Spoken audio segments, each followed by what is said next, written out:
What's up guys, Everything Apple Pro here. Another year, another comparison between every single iPhone model ever made. This time around, we've got a new arrival. Say hello to the iPhone SE. It's the embodiment of the iPhone 6s in the flesh of an iPhone 5s. I want to see how it compares to the rest of the iPhone lineup. It's really crazy to think it's been almost 10 years already. The second is a revolutionary mobile phone. And the goal of this video is really just to put things into perspective, because it's been almost 10 years. What has Apple accomplished with their iPhone lineup? I want to see going from the original iPhone 2G, by the way, there's no iPhone 1, I get that question all the time, going up all the way to the iPhone 6s and SE. Where do we stand now, and how far have we come? So I love making these tests. They get harder and harder every single year, but this is the 2016 edition with the new iPhone SE and the new iOS 9.3.1 update that supposedly speeds up older phones. So here's the iPhone 2G. It's hard to believe that when this thing released, it got a lot of negative press. It was the future, but it just wasn't fully cooked yet. It was slow, it was buggy, and really Apple's made a lot of progress whether or not you see it from year to year. So let's go ahead and jump into this.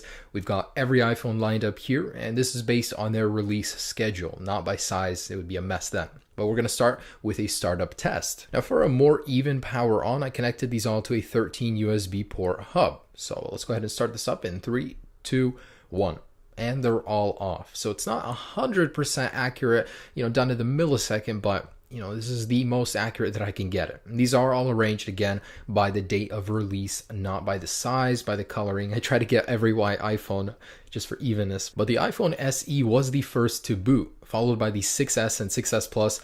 These are all running the same processor, by the way. Then the iPhone 6 and 6 Plus. So I'm pretty happy. The SE, it's a little diamond there. Next comes the 5S, and we're gonna have to wait a little bit in between. But finally, as a follow-up, it's a little bit unexpected, but the iPhone 2G does come next, then the iPhone 3GS, then the iPhone 5C, iPhone 5, and then the iPhone 4, and finally the iPhone 3G. So who comes last? Well, the iPhone 4S running iOS 9. Everybody always tells me they regret updating to iOS 9 on this phone in particular, and it's certainly shown here that it is the slowest phone out of all 13 currently existing. So next, let's do something a little bit more measurable to see the speed. And that's a Geekbench. We're going to go ahead and see how these all compare on the Geekbench score. The iPhone 2G and 3G, it doesn't run on them anymore, so I had to dig up a really old one.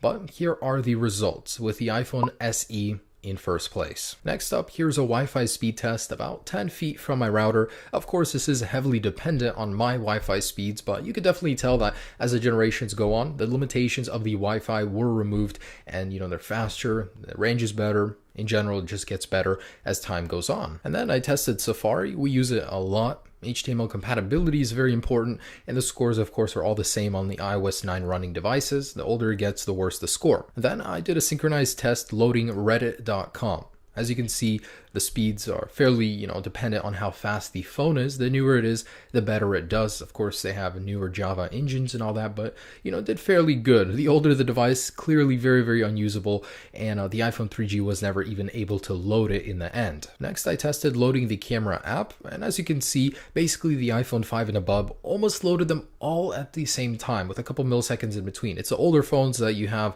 the few second delay, which would pretty much miss a very important camera shot. So far, we can basically see that the older the device gets, the slower it is, but it's not always been like that. Sometimes you shouldn't update right away when a new software update drops, just because it may slow things down that loaded fast beforehand, and I see that a lot as I work with iPhones every day. But anyways, next let's test the speaker output. So speakers are very important to me. I don't like to lug around a huge Bluetooth speaker. I went ahead and tested with a decibel meter about an inch away, and I'm very happy to report that the newer phones do very, very good with speakers. Not only are they louder, they're more clear, a little bit better bass response, but still, you can't compare them to a portable speaker, but still good. Next, I did check the heat signature after about 10 minutes of duress. So I loaded some benchmarks, GFX bench on the devices that could run it, Antutu on the others areas that couldn't. Then I measured the temperature of these phones on their hottest point, and what I found was pretty surprising. The newer the phone gets, the hotter it gets. Maybe it's because the battery is larger or there are more pixels to push nowadays,